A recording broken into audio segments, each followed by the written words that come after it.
السلام عليكم، اهلا بيك في مطبخ ريتال للاكلات الشهية. النهارده كل سنه وانتم طيبين. العيد الكبير على الابواب وكلنا بنضحي، واصعب مشكله عندنا بتقابلنا اللي هي تنظيف الممبار والكرشه. فالنهارده هنعمل تنظيف الممبار باسهل طريقه.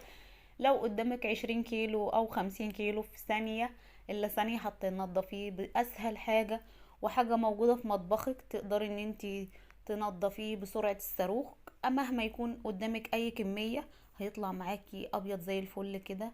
بس اول حاجة بنفضي الممبار بتاعنا في البولة، بعد كده بنروح نغسله غسلة كويسة كده، ونجيبه بقى ايه ونبتدي بقى ايه نشيل الدهن الزايد اللي في قلب الممبار. بتمسكيه كده بقى، بتشيلي اي دهون زايدة بتلاقي اللي هو القش الكلام ده كله. بتغسلي الممبار الاول قبل ما تبتدي ان انت تشتغلي فيه، وتشيلي الدهن الزايد بقى. طبعا في الممبار ما بتشيلوش كله، بتسيبي يعني جزء منه.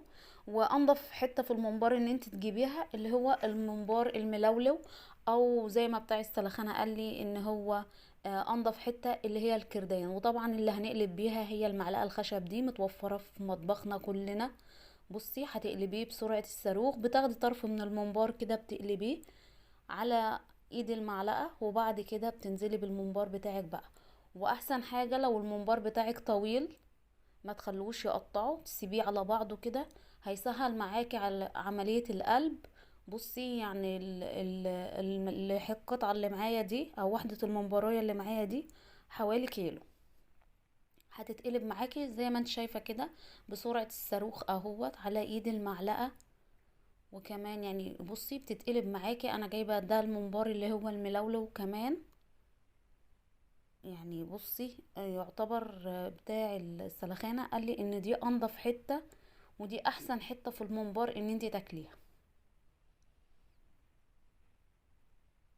شايفين طول قطعه الممبار اللي معايا؟ كل ده على ايد المعلقه اهي، بتتقلب بمنتهى السهوله، متاخدش مننا اي وقت. وهتشديها برضك هتقلبيها، مش هتاخد منك اي كلام. يعني بصي في ثانيه الا ثانيه. انا عن نفسي واحده كنت بتعقد من يعني ايه من الممبار. بصي جربت الحيل كلها لغايه لما لقيت دي اسهل حاجه واسهل طريقه ان انتي تعملي اكبر كميه من الممبار. طبعا هو بيبقى متعب في تنظيفه، بس لذيذ جدا في اكله. طبعا انا خلصت القطعه اللي معايا هي، هبتدي ان انا بقى اقلبها بمنتهى السهوله. بجيب بقى اول الطرف اللي احنا حطيناه في المعلقه، هو اللي هنسحب منه الممبار بتاعنا. طبعا ببتدي بقى انزله من على المعلقة كده ولغايه ما اخلص كلها. وبنفس الطريقة بعمل الممبار الباقي بنفس الشكل. شايفين اهو بيتقلب معانا بمنتهى السهولة. لو قدامك كام كيلو، يعني والله العظيم لو قدامك الكمية المناسبة اللي انت عايزاها او محتاجاها، في ثانية الا ثانية هتقلبيها. يعني المعلقة دي سهلت عليا كتير جدا اهي. بفك كده من على طرف المعلقة وابتدي ان انا اسحبها بقى بمنتهى السهولة. اهم حاجة المعلقة بتاعتك تكون رفيعة، المعلقة الخشب اللي موجودة في اي بيت بصراحة يعني. ممكن في طريقة تانية للقلب ان انت تقلبيه تحت المية. تحت المية كمان بيتقلب معاكي بسرعة الصاروخ. تحت المية كده بتفضلي تقلبي الممبار بتاعك شوية، وبعد كده تروحي مدخلاها في الحنفية وتتقلب معاكي. بيروح بقى المية بتروح دافعة الممبار، بتخليه ينقلب معاكي على طول.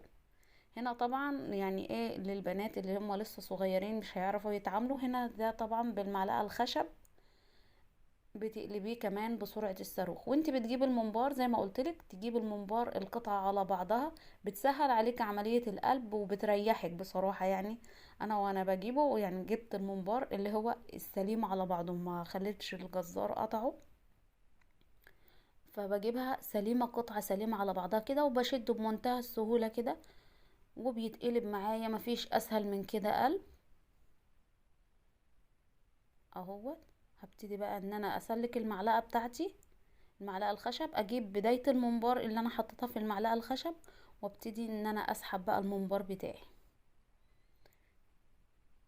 وطبعا ده يا ست الكل، بعد ما الممبار خلصنا بقى قلبه، قدامك حلين من الاتنين: يا تنضفي بالسكينة بقى يا تنضفي بجلدة الانبوبة. تعالوا نشوف بجلدة الانبوبة هنعمل ايه وهنسحب الممبار ازاي. بتدخلي كده جلدة الانبوبة بتاعتك اللي هي اكيد يعني متوفرة في كل البيوت، وتبتدي تسحبي الممبار بتاعك كده. وتفضلي تسحبي. طبعا احنا زي ما اتفقنا ان الممبار بتاعنا بحجمه وبطوله زي ما احنا متفقين. هبتدي ان انا اجرد كده بجلد الانبوبة واشوف ايه الكمية اللي هتخرج من جلدة الانبوبة، وانهي بقى الفرق، انضف السكينة ولا الانبوبة. لا انا بفضل يعني ايه بقى، اخدها جردة بالجلدة الانبوبة كده سحبة حلوة زي الفل كده. بس اخد برضو جردة بالسكينة. السكينة بتنضف معايا اكتر من جلدة الانبوبة بكتير. ببتدي ان انا اسحب كده بالشكل دوت بظهر السكينة، مش بالجنب الحامي علشان ما يتقطعش منك. وبتبتدي تجردي بقى. بصي السكينة بتطلع معاكي اي حاجة طبعا. زمان امهاتنا كانوا بكده بيحطوه على طرف حلة، الحلة الالومنيوم، ويفضلوا يسحبوا كده ويجردوا على حرف الحلة. طبعا انا هخلص الكمية كلها بقى بنفس الطريقة. بصوا بيبقى ما فيهوش اي حاجة، يعني قدامك 3 طرق. وبنفس الطريقة اهو هاخد جلدة الانبوبة وابتدي ان انا اسحب بقى الممبار بتاعي. طبعا جلدة الانبوبة بتسحب وكل حاجة وبتنضف، بس بيجي في حتت في الممبار طبعا بتبقى يعني ايه، فيها دهون. فبتبقى يعني ايه تفضلي تتعفري كده معاها ان هي تطلع. فبتبتدي ان انت تجري كده بقى وتسحبي لغايه ما تسلكي كده وتسحبيها، وترجعي تنضفيها تاني بالسكينه علشان يبقى الممبار بتاعك قشطه زي الفل كده معاكي ويبقى منور. بصي العين بتاكل قبل البق يعني. يعني لما تلاقي الحاجه نطفت وبقت زي الفل معاكي، انتي هتاكلي الحاجه وانتي نفسك مفتوحه بالشكل دوت. طبعا زي ما قلت لكم ان في بيبقى في جلدة الانبوبة كده يعني في دهون في الممبار، فبتفضلي ان انت تعفري وتشدي. فانا بفضل السكينة. انا بوريكم اللي هي الفكرة اللي طلعت على اليوتيوب بجلدة الانبوبة والكلام دوت. يعني هي حلوة، بس هي برضو يعني بتيجي اوقات بتبقى صعبة ان انت بتعفري كده وبتسحبي وبتشدي. لا السكينة بتشيل اكتر من جلدة الانبوبة. بنفس الطريقة اهيت هعملها بجلدة الانبوبة اهيت. انا خلصت طبعا بقى الكمية كلها بالسكينة بصراحة. بنزل بقى بكمية الخل بتاعتي المناسبة على الممبار بتاعي، وبكمية ملح حلوة كده.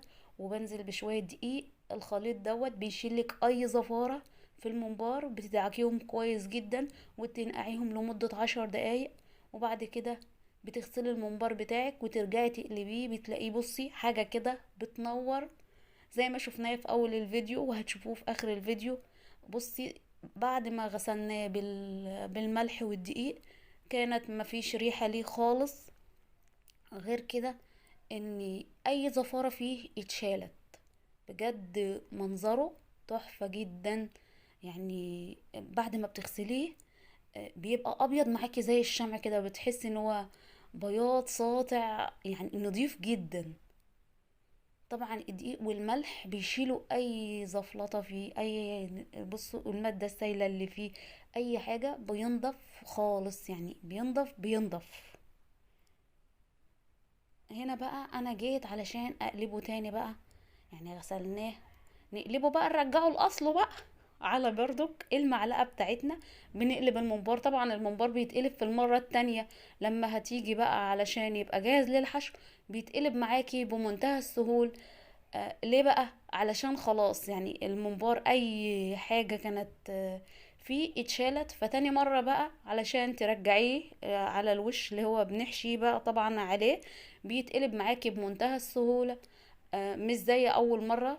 طبعا شايفين الممبار بتاعي، والله هو بيتكلم عن نفسه مش محتاج كلام. شايفين بصوا شفاف ناصع البياض حاجة كده روعة. يتاكل اكل لوحده من غير اساسا ما يتحشي. شايفين منظره تحفة.